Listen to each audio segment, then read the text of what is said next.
have very little left, and they want to make a deal so badly. They called a little while ago. They want to make a deal so badly. I just don't know if they're worthy of making a deal. I don't know that they're going to honor the deal. That's the problem. All right, welcome back to Arc Salt Lake on this Monday morning. It is 7:31 right now. That was President Trump discussing the latest back and forth attacks between Iran and the U.S. One of the many topics we're going to talk about with University of Notre Dame political science professor Jim Curry. He is sticking around to talk about that. Before we get to that, I want to ask about some Utah political news, because I know you're still keeping up to date on that, even though you're at Notre Dame, Jim. I want to talk about Lieutenant Governor Diedre Henderson. She kind of had a strong rebuke on social media for the Department of Justice. They were demanding some voter information, not only from Utah, but from several states. Can you talk about what this is all about? Yeah, so Lieutenant Governor Henderson and officials in other states continue to be on the receiving end of a constant pressure campaign from the Trump White House to try to get states to administer their elections differently and in ways that I think the Trump administration hopes will benefit Republican candidates. Justice Department sent letters to every state's top election official, initially demanding that they provide voter information, names, dates of birth, addresses, social security data, so it can look for evidence of voter fraud and non-citizen voter registration, both of which are very rare. And now with this latest thing is threatening to take legal and criminal action against state officials if they find out that non-citizens have voted or registered in their state. This is ultimately more messaging and intimidation than anything else, which has been a common theme for the Trump White House in this space. It's not likely the Justice Department could successfully prosecute Henderson or any other official if non-citizens were found to have voted or registered in their state. And both of those things are illegal, but state officials are not criminally liable for somebody successfully breaking the laws despite the rules that are in place. And so this is an attempt to try to get at least some states to do something that they are otherwise not required to do by law. What did you make of Lieutenant Governor Henderson's response to the DOJ? She sarcastically referred to the letter she got as a love letter. I think this has been consistent for Lieutenant Governor Henderson to push back, which is something we saw both in the past too when Spencer Cox was Lieutenant Governor.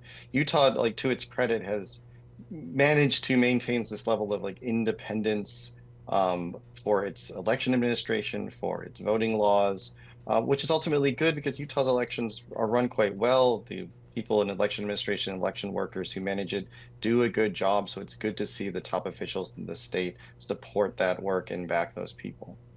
All right, let's talk about the Utah legislature apparently, I use that word apparently, abandoning plans to seek a constitutional amendment to change the role of citizen ballot initiatives. What can you tell us about this?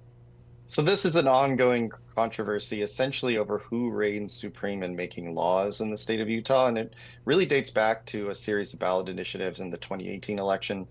If you recall, in 2018, Utah voters passed 3 initiatives that Republicans in the legislature opposed. This was legalizing medical marijuana, expanding Medicaid under the Affordable Care Act, and importantly, establishing an independent redistricting commission to draw state and congressional district lines. The legislature subsequently made changes to all 3 of these things during legislative session. And in 2024, the Utah Supreme Court threw out the congressional map that in Utah, saying that the legislature illegally altered the law as established by the ballot initiative for the Independent Redistricting Commission. Republicans in the legislature responded by saying that the court decision was unconstitutional because it supersedes the legislator's lawmaking power.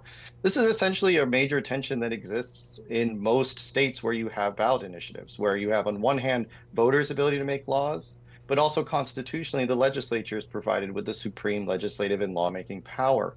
And so there's this question of like who gets to have the final say. And there are legitimate concerns on both sides. Ballot initiatives aren't always detailed enough to actually function as laws, so legislators have to adjust them or alter them and make them functional. But at the same time, that can allow the legislature to make adjustments that sometimes undermine the intent of the initiative, which I think is what we saw with the commission. And so this is this ongoing battle that's really a constitutional battle of where does lawmaking authority ultimately lie? Yeah, so the legislature, they had then proposed, well, we're going to change the role of citizen ballot initiatives. And now they seem to be stepping away from that. Do you think they're fully abandoning this? I don't think they're fully abandoning it. I think they realize that they may not have the support to pass what they want and change things, or they may feel that any effort to try to do something to change this will ultimately get undone by the court, as some of their past efforts to change the rules around ballot initiatives have run into opposition from the Utah state courts. So I think they're preferring to try to fight it out through the general legal process, to try to maybe look ahead and abandon change opportunities to try to change things for 2026, and maybe come up with a plan to try to change things for 2028 and thereafter. So I don't think it's completely abandoned.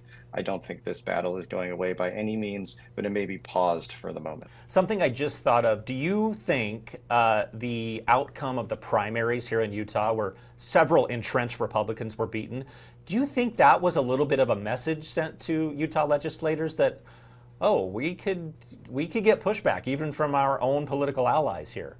Yeah, it certainly should be read that way. I mean, we saw, as we talked about last week, some very major entrenched Republican officials lose their seats, not in a general election, not because of voters coming from the left or from the Democratic side of the aisle, but among Republican primary voters. So perhaps they would take that as a vote of caution, because things like the Independent Redistricting Commission are relatively popular. All three of those ballot initiatives from 2018 are popular policies in the state, despite being opposed by legislative Republicans in the Utah State Legislature. So yeah, that probably gave at least some of them a little bit of pause about being so aggressive in moving forward with this summer.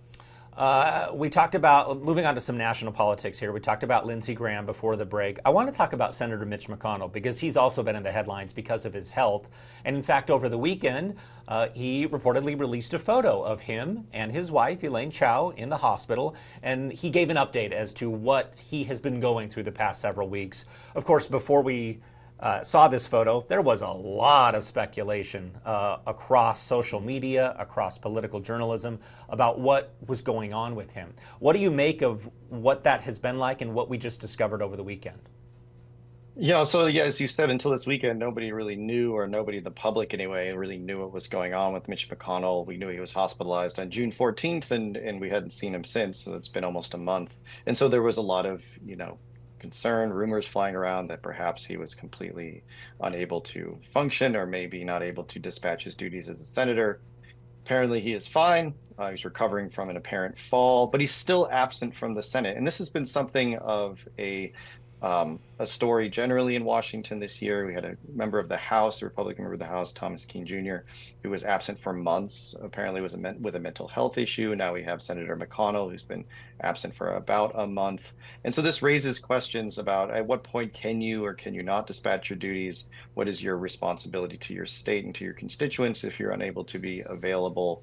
But it seems at least that Mitch McConnell is on his way to recovery and perhaps returning to the Senate in short order. All right, and now I want to ask you about the Iran war. Of course, we just don't know how this thing is going to go from one day to the next. We're trading attacks once again.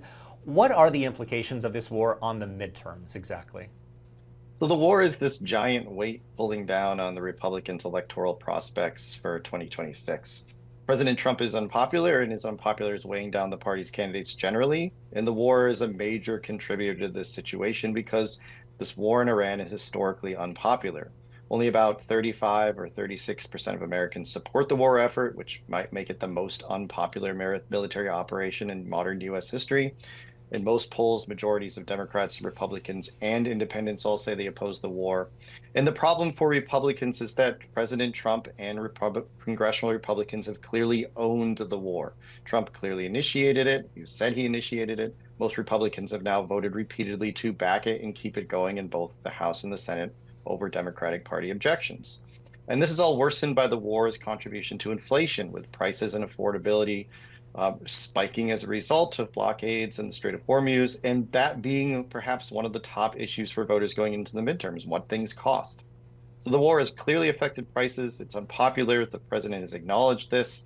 So it's essentially a double whammy for the GOP, where it's hard for them to hide from ownership over something that's unpopular, that's making another problem in American politics more problematic for voters as they head into voting in November. All right. Jim Curry, a professor of political science at the University of Notre Dame, thank you for talking with me. Obviously, things change quickly in politics. Talked about a couple stories today that weren't even on the radar on Friday. So can't wait to hear what we talk about next week. Thanks so much for joining us. Yeah, thanks for having me, and I'm looking forward to it. All right.